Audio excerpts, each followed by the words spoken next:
How we doing, Milwaukee? There we go. So, we had an event earlier today. Please take a seat, take a seat. We had an event earlier today at the Pfister Hotel in downtown Milwaukee. Beautiful place. Like, I gotta be honest, I had a little bit of PTSD because the last time that I was in that hotel was the 2024 RNC convention. And if y'all remember, I flew to Milwaukee the Monday morning that the RNC convention starts, and I get there, and I have no idea if I'm the VP nominee or not. So I get to my hotel, which is not the Pfister, it's at the other hotel for the RNC convention, and I get a phone call. Actually, it was a text message from Susie Wiles, who was the campaign manager in 2024, and the text message says, JD, you just missed a very important phone call. I'm like, oh no. So I call the President of the United States and I say, sir, I hear I missed an important phone call. And he said, JD, you did miss a very important phone call, and now I'm going to have to pick somebody else. And my entire body clenches up. I'm like, is this real? And then at the same time, my 7-year-old, who's now 9, but at the time, my 7-year-old boy is talking to me about Pokemon cards. So I'm trying to talk to the President of the United States about becoming the vice presidential nominee. And meanwhile, my 7-year-old is talking to me about Charmander cards, and I have no idea what's going on. So walking through the Pfister Hotel, I've got this moment of remembrance of the moment where I almost missed the president's phone call. But here I am. It worked out. I'm the Vice President of the United States, thanks to you.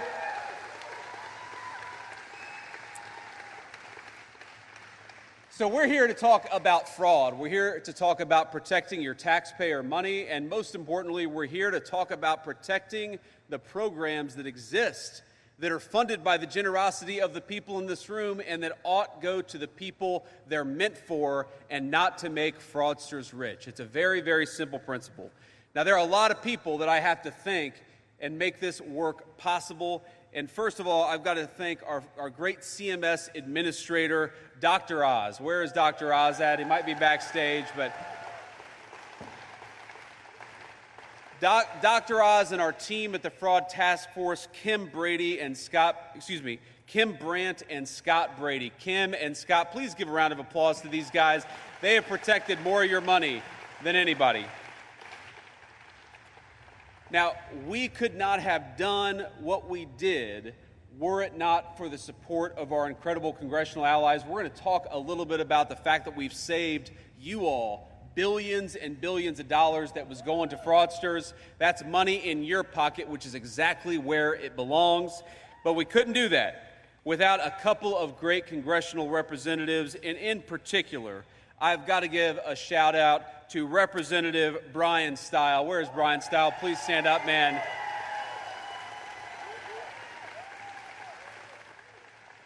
He has been a phenomenal champion for the state of Wisconsin. He has taken the fraud issue more seriously than anybody. So, Brian, thank you so much for what you're doing. I've also got to give a shout out to our great representative, Derek Van Orden. Derek, please stand up. Thank you for everything that you're doing.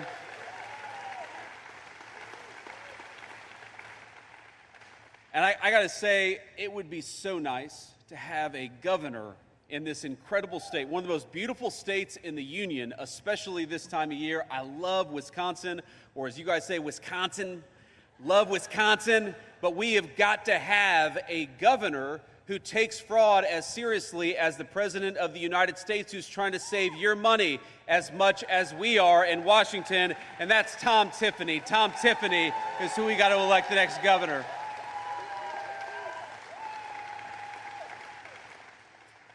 And I also want to give a shout out to Representative Glenn Grothman. Where is Glenn at? Glenn, thank you for everything that you're doing. God bless you.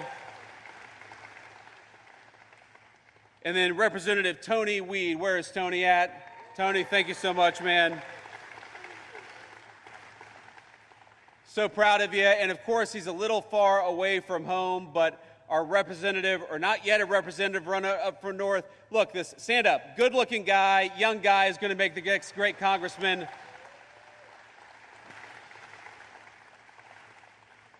So here's the crazy thing.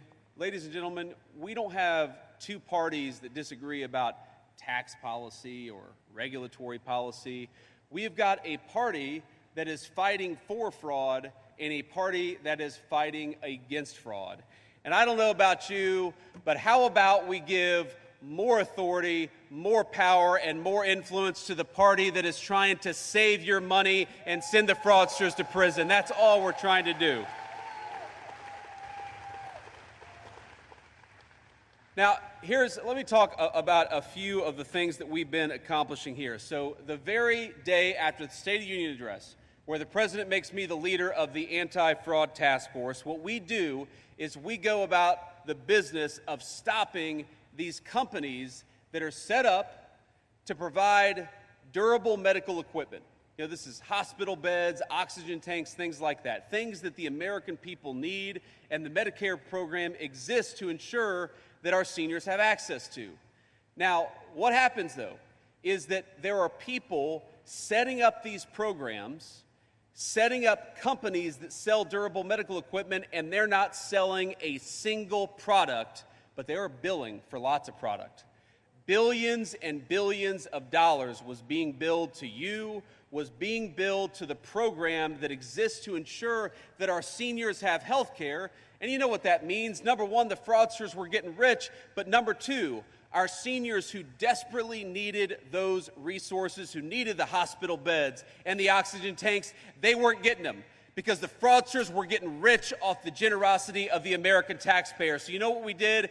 We came in and we said, we are not sanctioning a single one of these companies to defraud the American people. If you say that you're going to provide medical equipment to our seniors, we're going to confirm that you're actually delivering product before we pay a single one of those bills. And we save billions of dollars. And you know what happened is we had great support from Brian Stile and Derek Van Orden and all of the other great congressional representatives to keep that money out of the hands of fraudsters to ensure that it went to the seniors who needed it. And you know what happened? Not a single congressional Democrat stood up and said, we are going to fight back against fraud. And that's the problem with modern congressional Democrats. You know, I was raised by blue-collar Democrats. They were Christian, patriotic people, union steel workers who loved the United States of America. But my mama and papa, the people who raised me, they supported Democrats because they felt like the Democrats of 20, 30, 40 years ago had better policy. Now, you may agree or disagree with that, but today, this is not about better or worse policy. This is about who is supporting the fraudsters and who's supporting you. And I know, beyond a shadow of a doubt, that if Mama and Papa were alive today, they would not recognize the modern Democratic Party in 2026. They would not recognize a party that tries to send your money to illegal aliens instead of our hardworking seniors who earned those benefits and ought to have access to them. They would not recognize a party that raises your taxes so that we can give more money to the fraudsters, and they would not recognize a party that rewards the fraudsters rather than sending them to prison. So I ask you a very simple question. When you come to vote in November, are you going to vote for the pro-fraud party? Are you going to vote for the party who is sending your tax money to the fraudsters? No, we're going to support the party that is sending the fraudsters to jail and is protecting your money. We're going to vote for Derek Van Orden and for Brian Stile.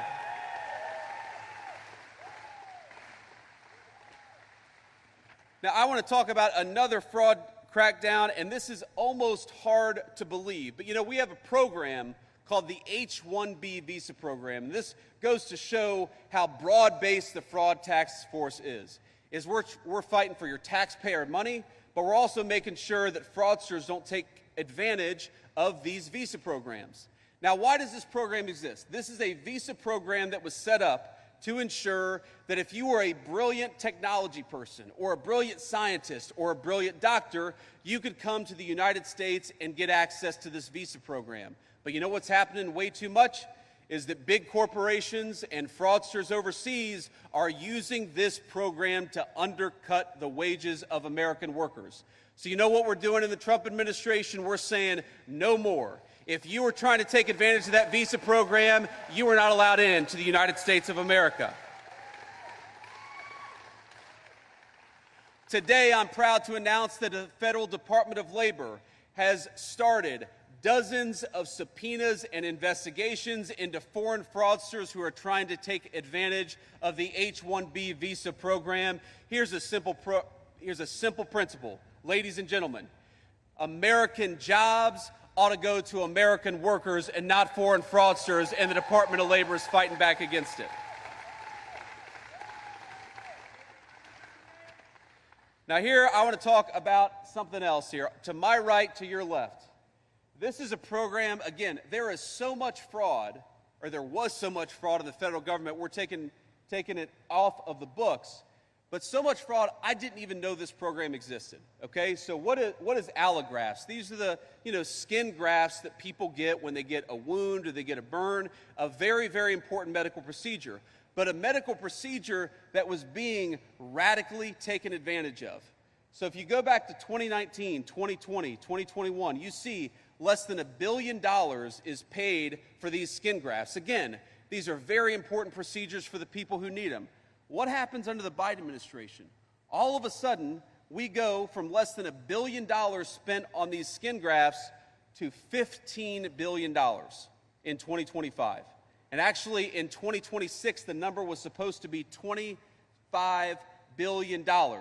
But because we cut down on fraudulent payments and fraudulent billing, we saved you $25 billion. That number is now well below $1 billion today. That's a simple, good government action. And again, my friends, we want the people who deserve these treatments, who need these treatments, to have access to them. If we spend all your money giving these treatments to fraudsters instead of giving them to the people who need them, then those programs aren't going to exist anymore. And I just have this look, we're a generous country. I love that we're a generous country. My family sometimes benefited from these programs that ensured that poor children would have a bite to eat or would be able to see a doctor. I sometimes had a meal because the American people were generous enough to say that we're not going to let our young American kids go hungry because their parents can't afford a bite to eat. I think that's an amazing, amazing thing about our great country, is we're generous enough to lend a helping hand to our fellow citizens in need. But when your government allows, whether in the state or the federal level, when we allow that money that ought by rights go to feed poor children, but instead goes to fraudsters, we destroy the social fabric of the United States of America. So what I take very seriously as your vice president, what Derek Van Orden and Brian Stile take very seriously as your congressional representatives, and what Donald Trump takes seriously as the President of the United States, is this sacred promise that it exists between the government of the United States and its citizens. That when you pay your tax dollars, it goes to the people who need it, not to the fraudsters, which is why we're throwing those fraudsters in prison. It's exactly where they belong.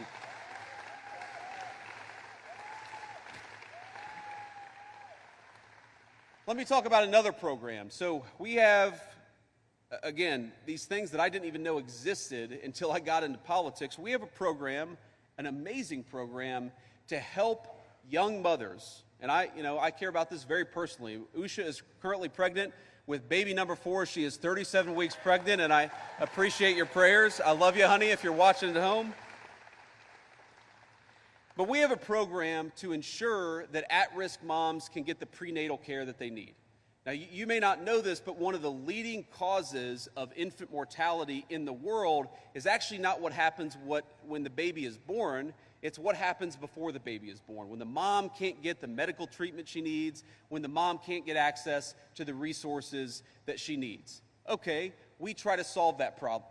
And again, we are able to do so in part because of the generosity of the American taxpayer. But you know what? In Milwaukee, with the government of this state looking the other way, we had people who were allowing fraudsters to get rich off of that prenatal care without providing a dime of services to the young moms who need it. And I want to point to this woman. Now, I want to be clear that the woman in the back did nothing wrong. But look at this woman in the front with the smug look and the Louis Vuitton bag. A woman who quite literally stole from young mothers who needed prenatal care, and the state of Wisconsin, ladies and gentlemen, had to scale down that program because of insufficient funds. So that this woman could go and buy a Louis Vuitton bag, there were young mothers in Wisconsin who did not get access to the prenatal care that they needed. That endangers the moms, that endangers the babies. And you know what? Derek Van Orden and Brian Stile fought against it, and the congressional Democrats that they go to work with every single day fought for it. So here's a simple question, here's a simple principle. If you fight to take money away from needy moms and give it to this woman and her Louis Vuitton bags, you should have your ass thrown the hell out of Washington, D.C. You don't belong there. You don't belong anywhere in a position of influence. And I'm sorry, excuse my language. I know we got a couple of kids in the audience. My wife, I love her. She gets on me all the time because I was raised by a gun-toting, F-bomb dropping grandmother. And we've got an F-bomb dropping grandmother right over here, I can tell. And, you know, old habits die hard, ladies and gentlemen. That's all I'll say. Even as vice president, old habits die hard, but I try to work on it. And here's what I want to close with, and we'll take some questions from the reporters. We have an opportunity to keep the momentum of the last couple of years, and particularly the last few months. We can keep on fighting fraud, or we can reward the fraudsters. We can kick criminal illegal aliens out of our country, or we can reward people for stealing your tax money. We can protect those moms who need that prenatal care, or we can give it away to people who are trying to take advantage of you and take advantage of the system. This is not a normal election because we're not running against people who maybe have different ideas about tax policy or regulatory policy. To the people watching at home, I understand you're of course not going to agree with the president and the vice president about every single issue. But what I hope we can all agree on is the simple principle that the people's government exists to fight for the people and not the fraudsters. So, thank you. So please help us out by sending Derek Van Orden and Brian Stile back to Washington, D.C. Keep the pro-fraud party out of Washington. Keep these guys fighting for you. Thank you, ladies and gentlemen. It's an honor to be here.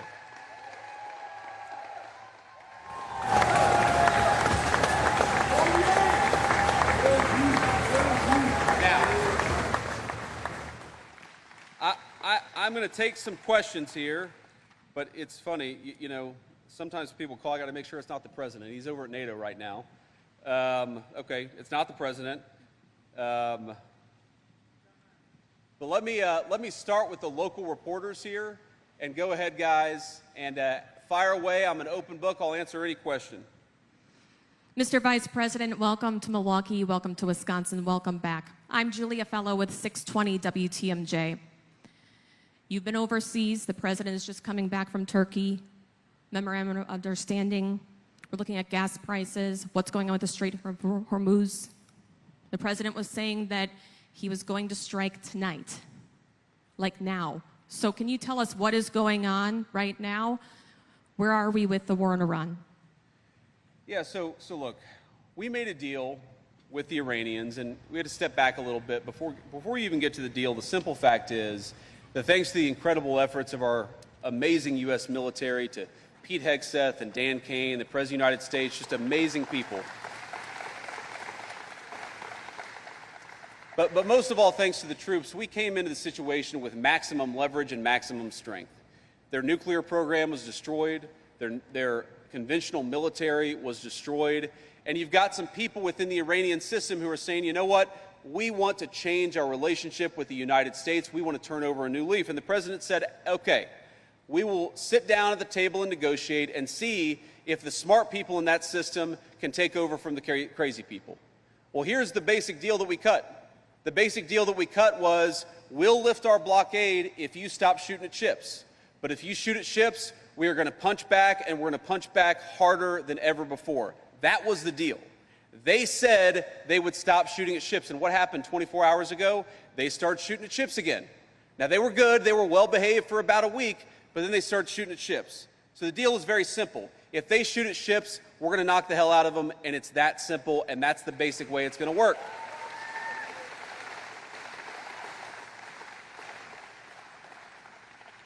Now, the president maintains a lot of options. I'm obviously not going to tell you exactly what's going to happen tonight, but the president has said to them very simply, the Strait of Hormuz is going to be open. That means oil and gas is going to flow to the American people. That's why we see gas prices starting to come down. That's why we see the oil prices so low, is because the president said that crucial artery through which we ship a lot of the world's energy, that artery has got to remain open.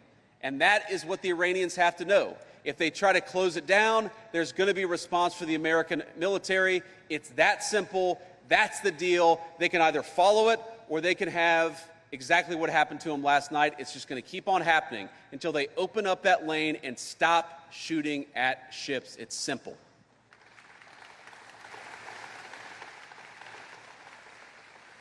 Next.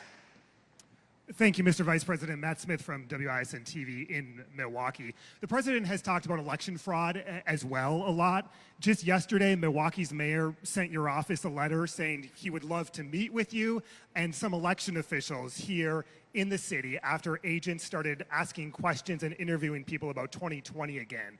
So I'm curious, what can you tell us about the FBI investigation here in Milwaukee into 2020, and why are they re-looking at that election here in the city? Well, first of all, if I did get the letter from the mayor of Milwaukee, and he wants to meet, and he's welcome to come to Washington, D.C. I'll sit down and meet with him. We don't have time to meet with him today because we got to get back to Washington, but I'm happy to meet with him. I will say it was a little bit of he doth protest too much, because I came here to talk about financial fraud. I came here to talk about the fraud against our prenatal program for our young moms. And some guy sends me a letter, the mayor of Milwaukee, and says, we don't do any election fraud, we don't do any election fraud, we don't do any election fraud. And my response to that is, you know what, it kind of reminds me of like a couple weeks ago, I get home to the Naval Observatory, the nicest public housing anywhere in the United States of America, and my 6-year-old greets me, and I love my little boy, but he's a little mischievous, and he gives me a big hug. He says, Daddy, I'm glad you're home. I didn't steal any of the cookies. I said, that's interesting that you volunteered that when I wasn't even talking about that. Well, of course, he stole the cookies. So when I hear a guy protesting out of nowhere, I did not do any election fraud, I did not do any election fraud, it makes me wonder, why is that guy protesting so aggressively? It's a little odd.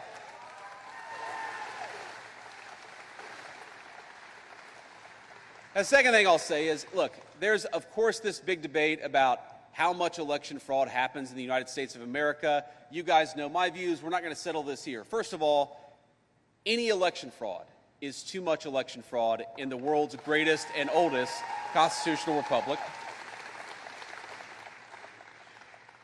And number two, if Democrats want us to stop talking about election fraud, I make them a simple deal. Pass the Save America Act and get voter ID, and we'll stop talking about election fraud.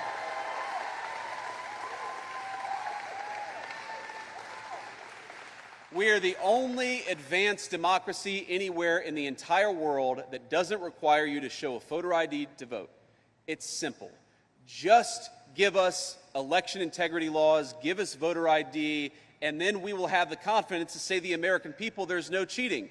But when they say, number one, we don't want voter ID, and number two, there's not that much cheating in our elections, it's natural for all of us to say, not much cheating is still way too much cheating, so stop it and give the American people voter ID. Thank you. Next question. Thank you, Mr. Vice President. Vanessa Kelson, Gray Media. What will happen if Wisconsin Governor Tony Evers does not hand over the SNAP rolls or the Medicaid enrollment data to your administration? Well, look, we're going to look at what we can do to force him to give her that data. And just to give some context to the question for those of you who don't know. So the SNAP program, which is one of the most important programs that exists in the federal government, it ensures that low-income families have enough food to eat when they're down on their luck. Would you be shocked to know that most states do not do eligibility checks for the SNAP rolls anywhere? Doesn't happen in California, doesn't happen in a lot of other places. I'm the Vice President of the United States, and I could not tell you, not because I don't want to, but I cannot tell you whether the state of Wisconsin has illegal aliens who are ineligible, who are receiving food stamp benefits paid for by your tax dollars. And the reason why I don't know the answer is because the governor of this state will not give us the data that allows us to say, well, this person is eligible, this person is an illegal alien, scratch them off the list. Now ask yourself, ladies and gentlemen, that is, in my view, borderline criminal. If you are administering a program collecting billions and billions of dollars and you don't check whether the people you're giving that money to are actually entitled to it, that is a complete scam that's being perpetrated on every single person in this room. So what we've asked the governor to do is just give us the data so that we can check whether you've got illegal aliens on your food stamp rolls, and he's saying absolutely not. And I think the only plausible explanation for that is that he cares more about protecting illegal aliens than he does the good citizens of Wisconsin. It's a scam, and it has to stop.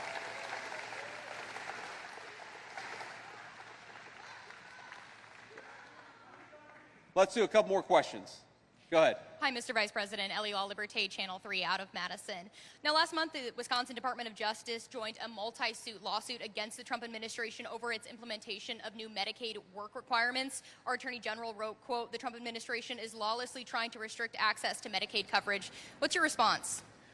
Well, my response is, again, we have what you might call a social contract in the United States of America. It exists between all of us fellow citizens, between those citizens and their government. And the basic idea is when I hand over $1 to the federal government, I expect my government officials to spend it wisely, to make sure it's not going to fraud. And if you have somebody who's receiving those benefits, to make sure that they're at least looking for a job before they get a lot of free money from the federal government. So when I hear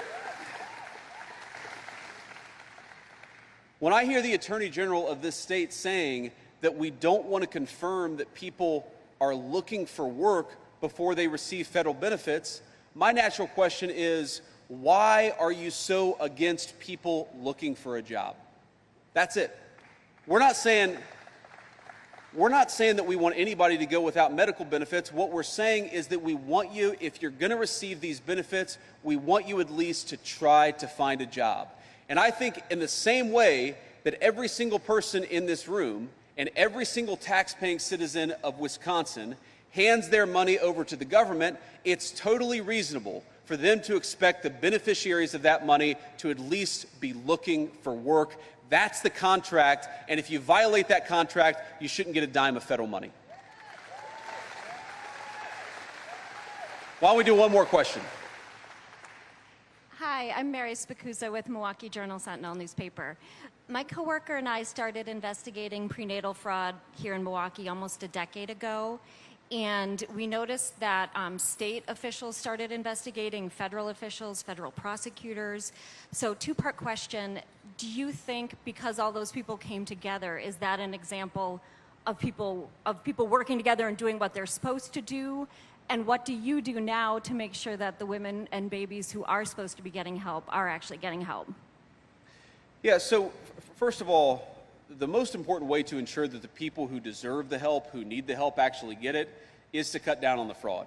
Because money doesn't grow on trees, and there are limited resources. This is one of the reasons why I personally care so much about fraud. I want to save every single one of you money, but I also want to ensure that when a young mom goes in to get some prenatal vitamins, and she can't afford them, she's able to get access to them because a fraudster hasn't taken advantage of that program.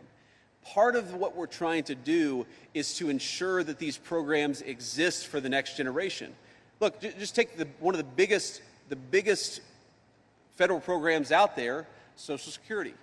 People pay into Social Security for their entire working lives. Every single day, or every 2 weeks, I should say, we get a paycheck, and we see on that paycheck the amount of money that is going to Social Security.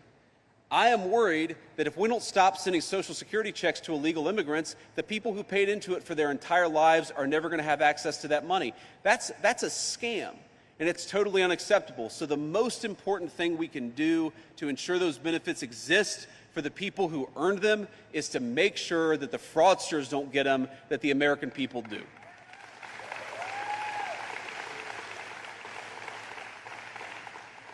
But you also asked about this mail fraud investigation, and absolutely, the answer to your question is yes. I think that's a great example of the federal government and the state government working together to cut down on fraud, and we want to see that model replayed and replicated on a number of programs.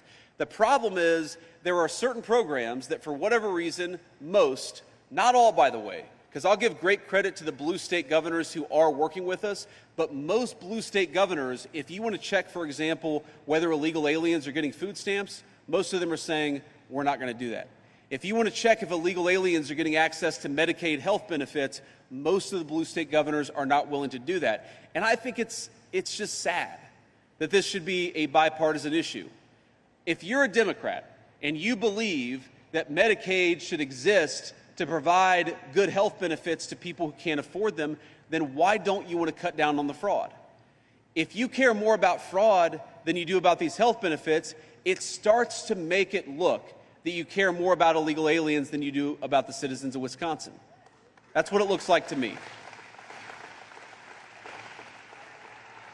So I'll say to the governor of this state, even though he's not of my political party, the attorney general, anybody else, you have an open offer to come into the White House and to talk about how we can combat fraud together. I will work with you. I will make it easier. I will give you federal resources. I will do whatever I need to do. But it's got to be a two-way street. If you're hiding the food stamp rolls because you don't want to tell us whether illegal aliens are getting food stamp, that's not cooperation. That is you hiding criminal conduct from the American people, and it's a scandal, and it absolutely has to stop.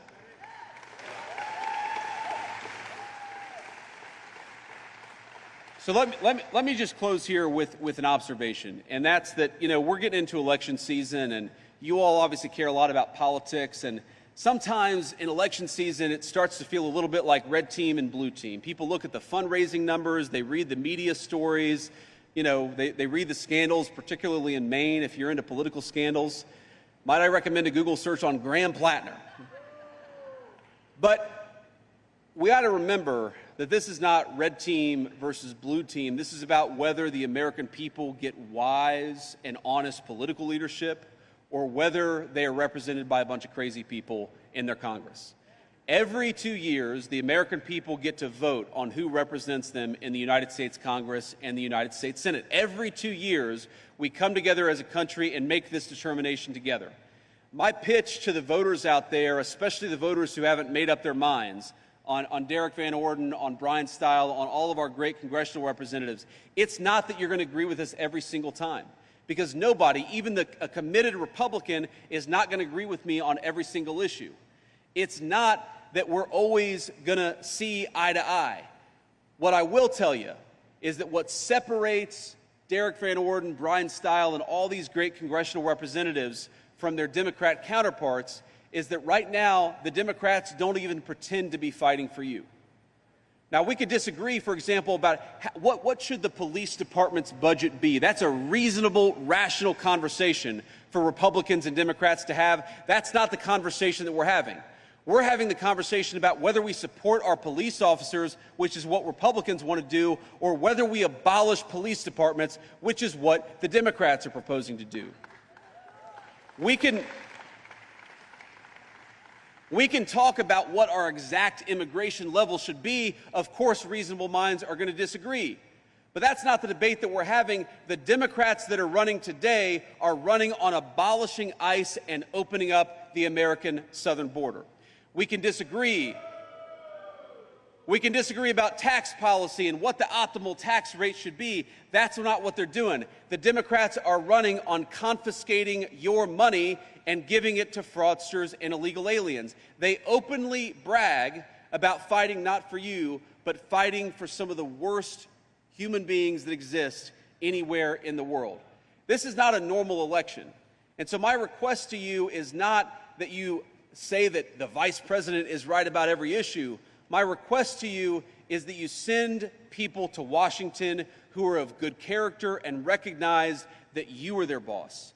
Not the fraudsters, not the illegal aliens, and not the bosses of the 21st century Democratic Party. There are a lot of Democrats out there, a lot of independents, and of course a lot of Republicans who look to Washington and don't recognize the congressional leadership of the Democratic Party in 2026. Well, I'd say to you, if you don't recognize that congressional leadership, you can join this movement. If you want an American political party that fights for the police instead of against them, vote for Derek Van Orden and Brian Stile.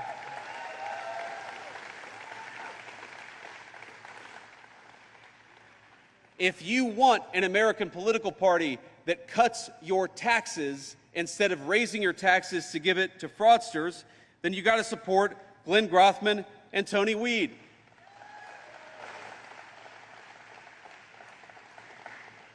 If you want somebody who ensures that whether you're rich or poor or black or white, public safety should be the God-given right of every single American, that you ought to be able to walk down the street without the fear of being mugged, that you ought to be able to take your family to a nice dinner downtown without having your car jacked. If you believe in basic public safety for all of us, rich or poor, then send Michael Alfonso to Congress. Don't send the crazy person running against him. My point is that this is not a normal election of people who disagree about this or that issue. By and large, there are exceptions, of course, but by and large, the Democrats have thrown their lot in with the people who want to abolish the police, who want to open the border and want to give your money to fraudsters instead of moms who need it. Ladies and gentlemen, I have a simple request.